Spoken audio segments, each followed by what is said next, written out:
Hey everyone, welcome back for another deep dive. We love to really unpack these important topics, and this one is no exception. Oh, We're absolutely. talking men's rights and those covert contracts that can crop up in marriage. Yeah, the ones you don't even realize you're signing up for. Exactly. So we're diving into this book, Reclaiming Masculinity by Conrad Riker. And let me tell you, he doesn't mince words. No, he does not. He comes out swinging. He's basically saying that modern feminism has gone too far and left a lot of men feeling lost. Loss and disillusion for sure. Right. So our mission here is to break down Riker's main points, see where they fit in historically, and hopefully give you guys some real insights to apply to your own lives. Because this stuff is impacting relationships in a big way. Absolutely. So let's jump right in. Riker starts off by talking about the history of feminism. Yeah, he sees it as a movement that's evolved through different phases, each with its own goals and impact. Not just one big monolithic thing. Right, exactly. And what's interesting is that he doesn't just dismiss feminism outright. Yeah, he acknowledges the early goals, like voting rights and equal opportunities were important. Absolutely. Those are huge milestones. But then he points out this shift in the movement. Yeah, like somewhere along the line, the focus changed. He argues that it went from equality to something that feels more anti-male, The pendulum swung too far in the other direction. leaving a lot of men feeling like they're the bad guys. Right. And he uses some specific examples to illustrate this point. Like what? Well, he contrasts the early suffragettes, like Susan B. Anthony and Elizabeth Cady Stanton. Those names are practically synonymous with women's suffrage, Exactly. They were laser focused on getting women the right to vote. which was a huge deal. Massive. But Riker contrasts them with later feminist figures who, in his view, started portraying men as the enemy. So it's like a shift in tone and approach. Exactly. And he argues that this shift has had a ripple effect on all sorts of things. Like what specifically? Education, family structure, even the legal system. Okay, so let's dive into education then. One of Riker's big concerns is how boys are doing in school. He argues that the system is failing them. Failing them. How? In a lot of ways, academically, socially, he thinks boys are being left behind. He even brings up this documentary called The Boys Crisis, right? Yeah, to highlight how boys are struggling compared to girls. Which is a topic we've talked about before on this show. For sure. It's a complex issue with a lot of factors. Riker goes even further. He uses a personal story about his own son losing interest in school.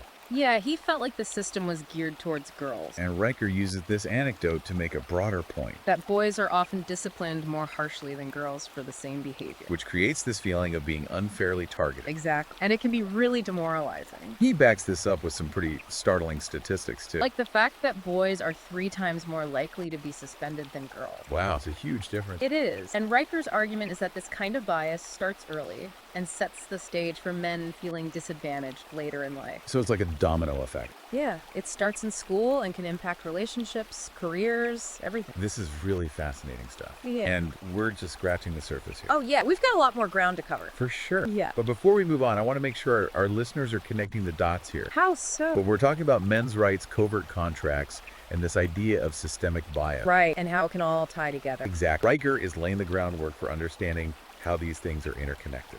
And how they can contribute to men feeling disempowered in their relationships. Zach, so keep that in mind as we continue this deep dive. Because it's all coming together to paint a bigger picture. Absolutely. So stay tuned. We'll be right back after a quick break. All right, so we're talking about this shift in feminism and its impact on different areas of life. And next up on Riker's list is the legal landscape. Oh, yeah, this is a big one, especially when we're talking about covert contracts. Exactly. He argues that feminism has had a major influence on the legal system. Particularly in areas like divorce and child custody, Yeah, he paints this picture where the courts often favor women, leaving men feeling like they're at a disadvantage. especially when it comes to things like custody arrangements and financial settlements. It's like they're fighting an uphill battle. And this is where those covert contracts can really come into play. Because you might be agreeing to things without even realizing the long-term consequences. Exactly. You're signing on the dotted line without fully understanding what you're getting into. And Riker also dives into the #MeToo movement here. Yeah, which is obviously a complex and sensitive topic. Yeah, absolutely. But he raises some interesting points about due process for men, And the potential for false accusations.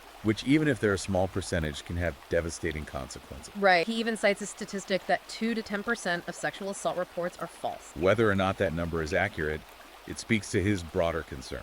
About the potential for injustice and the need for a fair and balanced approach. So it's like he's saying that while the #MeToo movement has been important in bringing attention to sexual harassment, It's also created a situation where Men can be unfairly accused And their lives turned upside down. without due process. So where does Riker go from here? He's painted a pretty bleak picture so far. He does, but he also offers a way forward. Okay, I'm interested to hear this. This is where he introduces the men's rights movement, or MRM. The MRM. We've heard from some listeners who are curious about this. It's definitely a growing movement, and Riker sees it as a direct response to the issues he's been outlining. So it's about advocating for men's rights and pushing back against what they see as unfair treatment. Exactly. And he highlights some key organizations within the MRM, groups like the National Coalition for Men and the Men's Rights Association. These are groups that are actively working to address issues like bias in family court. And to challenge negative stereotypes about men. So they're not just sitting around complaining. No, they're taking action, trying to make a difference. This idea of pushing back is interesting. Yeah. Does Riker offer any specific advice for men? He does. He believes that men need to reclaim their masculinity. Now that's a loaded phrase. What does he mean by that? He's not talking about being aggressive or dominant. So it's not about toxic masculinity. No, it's about embracing traditional male values and roles in a healthy and constructive way. Like what kind of values? Things like strength, responsibility, leadership. But not in a way that's harmful to women. Exactly. It's about finding a balance. This ties back to the idea of covert contracts, right? Absolutely. Because if men are constantly suppressing their needs and desires They're more likely to end up in relationships where they feel unfulfilled. and resentful So reclaiming masculinity is about reclaiming your sense of agency. and advocating for your own needs within a relationship. That's a powerful message. Yeah. And it's not just about relationships either. Right. Riker sees this as a broader societal issue. He argues that this anti-male sentiment extends beyond institutions like the legal system. And into areas like free speech and political correctness. Well, this should be good. He believes that men who hold dissenting views on feminism or gender roles are often silenced. Silenced how? They're labeled as misogynistic or sexist. So there's this fear of speaking out. And Riker sees this as a form of censorship. Does he give any example? He talks about the case of Professor Peter Boghossian. Remind me who that is. He's a professor who was investigated and eventually resigned from Portland State University. Why? After publishing a hoax paper that critiqued gender studies. So Riker is using this as an example of what he sees as a broader trend. Of silencing dissenting voices, particularly those that challenge feminist orthodoxy.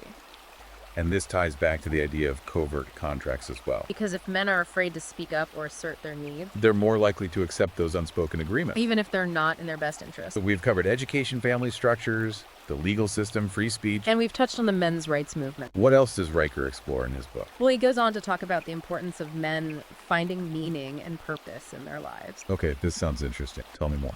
It's not just about going out and getting a fancy job or making a ton of money. So it's deeper than that. Yeah, it's about finding something that gives you a sense of purpose, something bigger than yourself. Like what kind of things? It could be anything, really. Religion, spirituality, a connection to nature. So it's about finding your own personal meaning. Exactly. And Riker believes this is crucial for men to navigate the challenges of modern life. Especially in a world that can feel increasingly chaotic and confusing.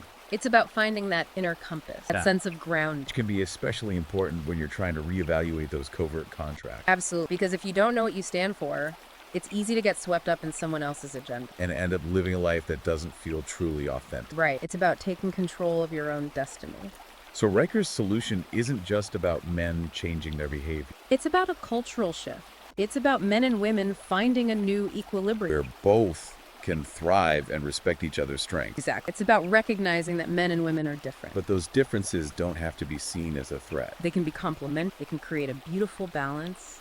So what does this all mean for our listeners who are grappling with these issues in their own lives? Well, it starts with awareness, recognizing those covert contracts that might be holding you back. Those unspoken agreements that are creating an imbalance in your relationship. Are you sacrificing your own needs and desires to please your partner? Are you carrying more than your fair share of the burden? These are questions worth asking yourself. And once you've identified those patterns, it's time to communicate Talk to your partner about how you're feeling. about what you need to feel fulfilled in the relationship. Be honest, be respectful, but don't be afraid to speak your truth. It's not about blaming anyone. It's about working together to create a new dynamic. One that honors both your individual needs and your shared goals as a couple. And remember, a healthy relationship is a partnership, not a power struggle. Exactly. It's about mutual respect and support.